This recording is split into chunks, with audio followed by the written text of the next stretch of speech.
أعوذ بالله من الشيطان الرجيم. بسم الله الرحمن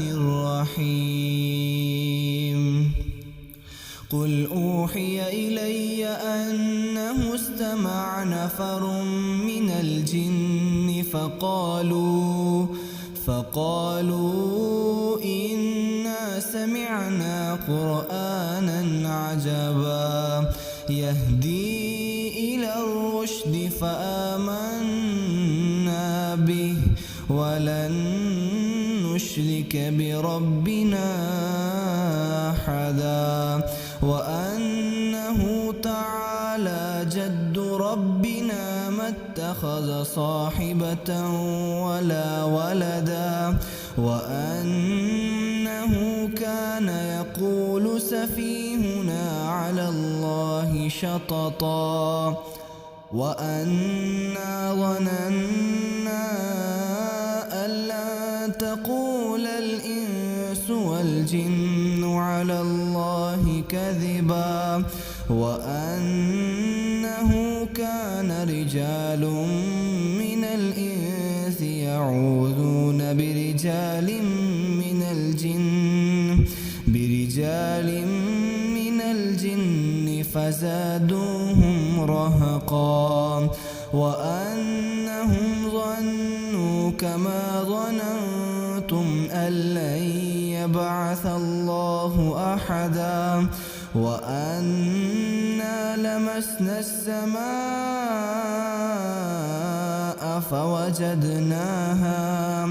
فوجدناها ملئت حرسا شديدا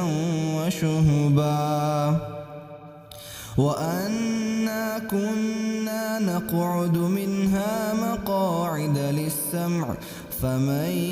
يستمع الآن يجد له شهابا رصدا وأنا لا ندري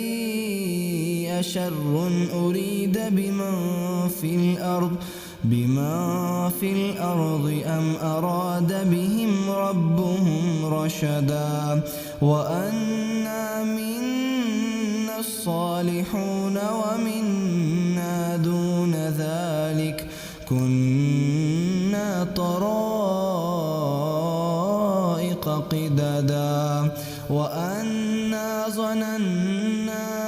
أن لن نعجز الله في الأرض ولن نعجزه هربا وأنا لما سمعنا الهدى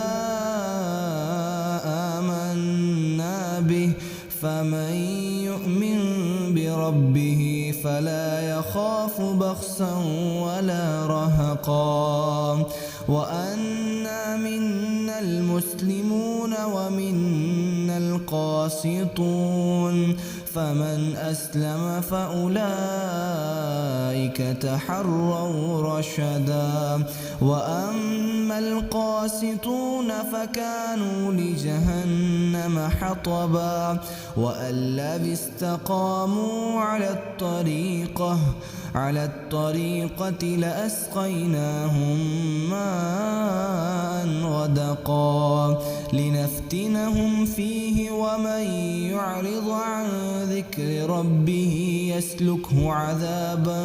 صعدا وأن المساجد لله فلا تدعوا مع الله أحدا وأنه لما قام عبد الله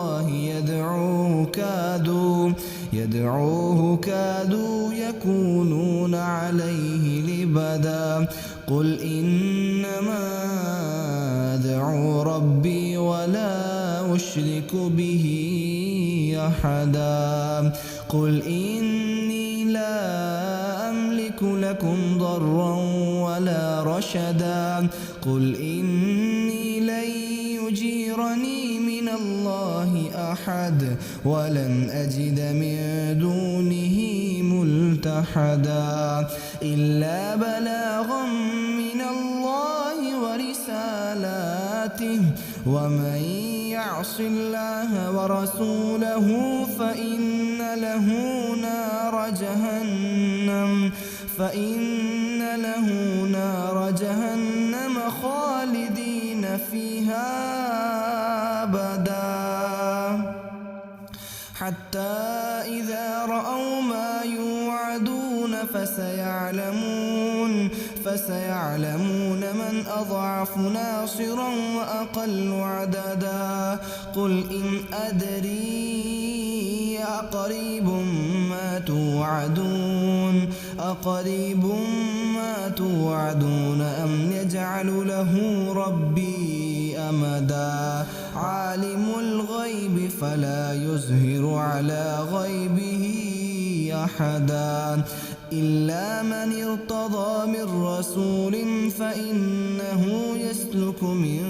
بين يديه ومن خلفه رصدا ليعلم أن قد أبلغوا رسالات